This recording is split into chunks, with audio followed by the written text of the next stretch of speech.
We're continuing our discussion on mental models in today's episode, but I do want to take a moment to credit a excellent resource where you can learn more about mental models. Farnam Street, the Farnam Street blog. The podcast is also excellent. That's FARNAM. But the URL is fs.blog/mental-models.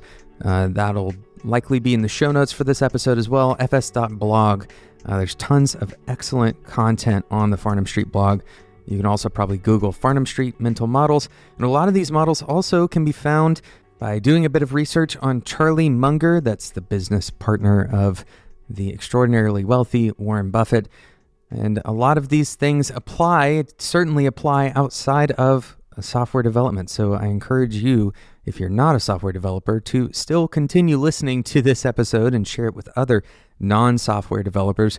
So many careers now depend on the same kind of principles that software developers depend on, and software developers depend on principles that have long been in existence outside of software development. So certainly do some cross-training here and share these ideas and have conversations about these ideas with non-software developers in your life. You're likely to see some very good, unique perspectives that those people have because they have different experiences than what you have in your career.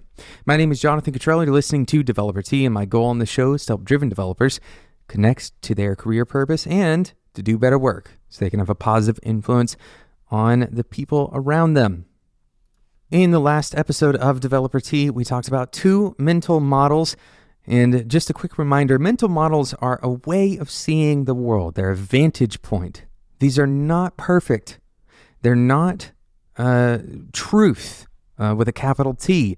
These are lenses through which you can see the world. And different lenses, different vantage points provide you with different types of leverage given your specific context. So understanding how you should spend your time is highly contextual to you, but putting on these lenses helps you see the world in new and sometimes very useful ways for accomplishing whatever it is that you're trying to accomplish. So don't try to see these things as hard and fast laws of the universe, right? That's not the point of this. Instead, it's ways that you can shift your thinking, and your thinking is really kind of where your action and decision come from. Okay, so the two models that we talked about in the last episode, first was compound interest, and the second was second order, third order, fourth order thinking. You can think about this as developers in order thinking, I suppose, N plus one order thinking, going beyond the initial effects of whatever your decisions are. In today's episode, we want to continue our discussion. In today's episode, we're talking about two different mental models that can help you think about better ways to approach your work. And we're going to jump straight in. We're not going to spend any time today introducing this topic. We did plenty of that in the first episode, in the previous episode, rather. The first mental model is criticality. Criticality. This is a way of understanding certain types of events that you encounter, the criticality of those events. And more specifically, criticality is referring to the moment of a phase change. And one of the most commonly referred to examples of this is changing the state of a given material from, for example, a liquid to a solid. That happens in a single moment. If you've ever seen pictures of, for example, a lake that is frozen, there is a moment in time right before that ice became solid where it was liquid. Now, the interesting reality is that as the water decreased in temperature, let's say from 5 degrees Celsius down to 4 degrees Celsius, and from 4 to 3 and so on, this decrease was probably a linear decrease. The amount of energy that water was holding was decreasing at a linear rate, and yet the phase of the water remained the same. That is, all until that last degree. That last degree changed the phase of the water. And so the concept is that the last degree holds a particularly different meaning, a utility that is particularly different from the other degrees of change. And this is true in many other areas. One of my favorite examples of this is completing a college degree. If you've gone for 3.5 years and you have a half year left of classes, and you get all the way to the end and you're missing the equivalent of a single semester of a class, well, it's easy to imagine that you essentially have a degree. In your mind, you have all of the information except for that one class. The problem is that having a degree or not having a degree is not a continuous function. In other words, you can't really put almost a degree on your resume. It's a binary, complete or incomplete. And a lot of things that we do as developers, this is true for. If you spend all day working on a feature and you go through the process of testing it, you have somebody look at the code over your shoulder, but it's 5 o'clock, and at 5:01 you have to walk out the door, but you forget to push the code. Unfortunately, this last step happens to be a critical step. Actually shipping the thing that you worked on is a very highly important step, right? It's that last step, that phase change from not shipped or local on my computer to shipped. So as a developer, I encourage you to constantly be aware of those final critical steps, those last pieces of the puzzle that take you from, for example, incomplete to complete. A good way of thinking about this is imagining that you actually have 3 steps remaining, that actually launching something, actually completing something is not the final step, but in fact, verifying that it is complete is the final step. Perhaps this can change the way that you view that timeline. Ultimately, understanding the lens of criticality is key to realizing that some of the actions that we take hold more utility than others. And more specifically, not all of our work has continuous functions that describe the value of that work. The work that you're doing may not become valuable at all until it's public, for example. And so even though you may have learned something from it, that value is much harder to recognize and much harder to justify. And the extended value that you get, the additional value, the additional utility you get from making that public far exceeds the utility of the learning that you personally had, particularly from your employer's perspective. So that's the first mental model for today, criticality. You can also think of this as completeness or as non-continuous value. All of these are ways of thinking about this mental model. We're going to talk about today's sponsor, and then we'll get back into our discussion with our second mental model for today. Today's episode is sponsored by Sentry.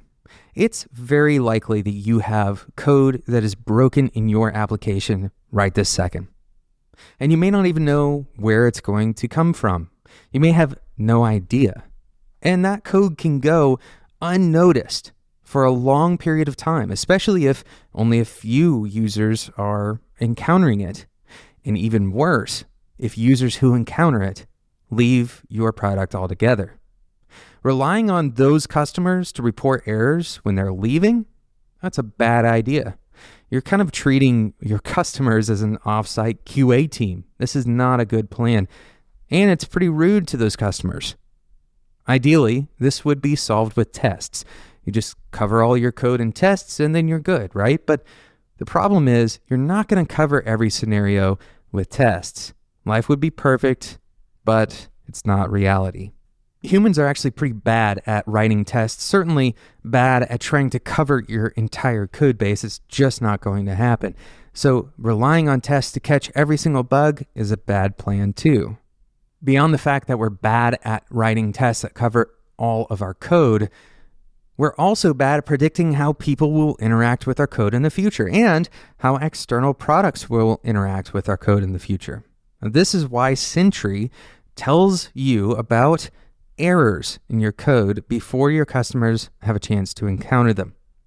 Not only does Sentry tell you about the errors, but it also gives you all the details you'll need to be able to fix them. For example, you can get a stack trace, you can get the number of users who have actually encountered that bug so far. You can even get the commit that the error was released as a part of, and go and collaborate with the engineer who made the decision to write the code in that particular way. You can get started with Sentry right now by going to Sentry.io. It integrates with all of your existing platforms, and I've been using Sentry since before they became a sponsor of this show. Go and check it out, Sentry.io. Thank you again to Sentry for sponsoring today's episode of Developer Tea. The second mental model that I'd love to talk to you about today, and as it relates to testing, we were just talking about with Sentry, is Gresham's Law. Before we talk about the law, I want to paint a picture for you, and you'll probably understand this picture all too well.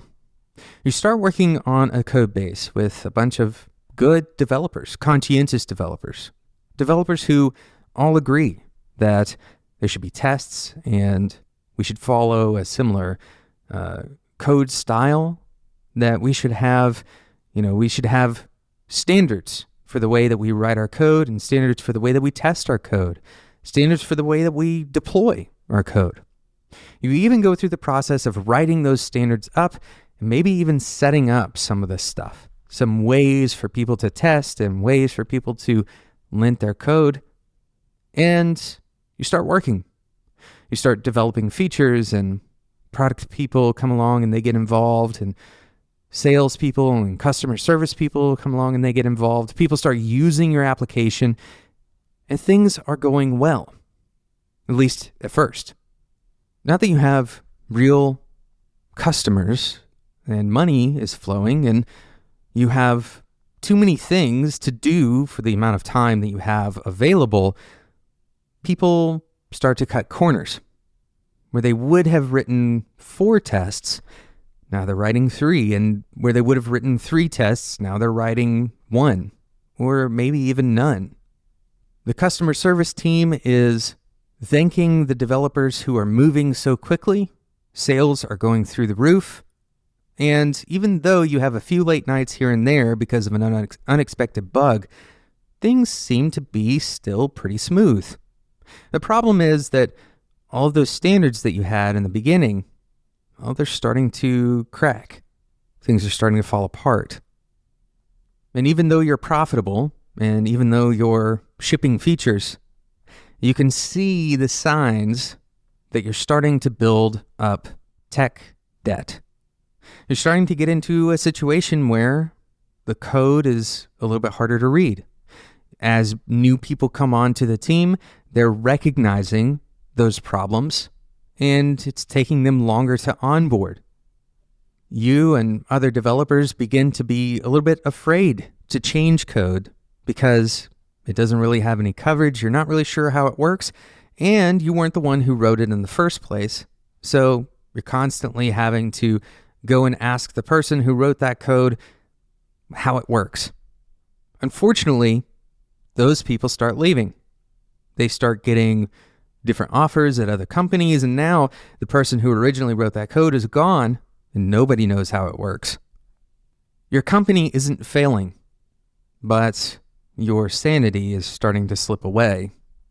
And the developers all still agree that we should have tests. The problem is everybody views it as something they wish they had rather than something they need to have. This is a picture of Gresham's Law, or it's similar to Gresham's Law at the very least. Gresham's Law states that when given the opportunity to do something bad that gives you some kind of competitive advantage, a system that is ungoverned will select the thing that gives the advantage, even if it's against your standards.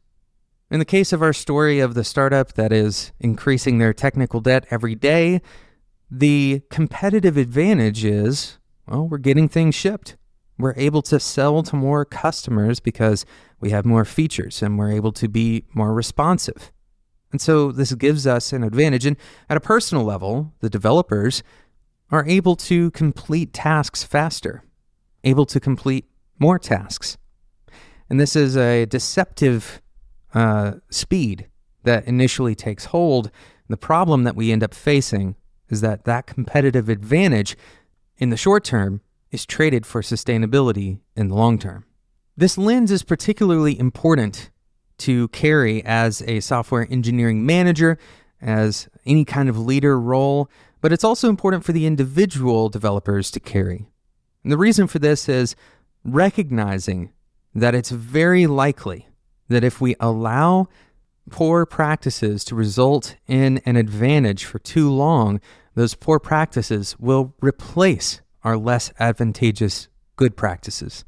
As a general rule, these poor practices need to be policed and governed. These can be governed by ourselves, but even better if they are governed by the team as a community. Incentives need to be aligned with relying on and continuing to practice the things that we know increase sustainability, rather than simply looking at velocity, for example. A very simple way to think about this is what you celebrate is what you create. The things that you praise, people will do more of them. The things that you ignore will naturally die in favor of the things that you praise. It's critical that you create a culture where the things that you want to continue to prevail are the things that you focus on, that you applaud, that you hold up on a pedestal. You create values and then you discuss those values. You call those behaviors out in a positive way. This is one way of governing those behaviors as well. So those are two more mental models, lenses for seeing the world. I hope you enjoyed today's episode.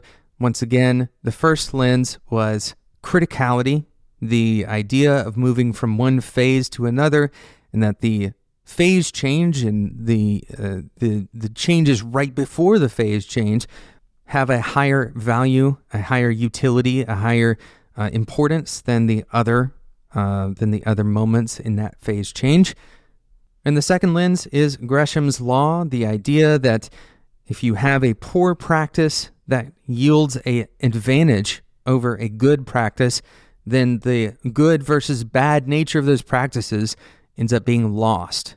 You must find ways to celebrate the good and negating the advantages of the poor practices. Thank you so much for listening to today's episode of Developer Tea. Thank you again to Sentry for sponsoring today's episode. Head over to Sentry.io to start finding bugs you didn't even know you had in your code base today. If you enjoyed these two episodes on mental models, there are plenty more mental models that you can go and learn about at fs.blog. This is not my blog. This is Farnham Street. Excellent content. They also have a wonderful podcast where they do extended interviews with people about the way they think, about the things that they're reading. These are leaders in various industries. I encourage you to go and check it out. fs.blog and Farnham Street on whatever podcast player you're using. If you're enjoying these kinds of topics, I encourage you to subscribe to the Tea Break Challenge. Head over to teabreakchallenge.com. This is a daily soft skills challenge that will help you improve in your career and in your life. In just a few minutes a day, it gets delivered directly to your inbox. Thank you so much for listening, and until next time, enjoy your tea.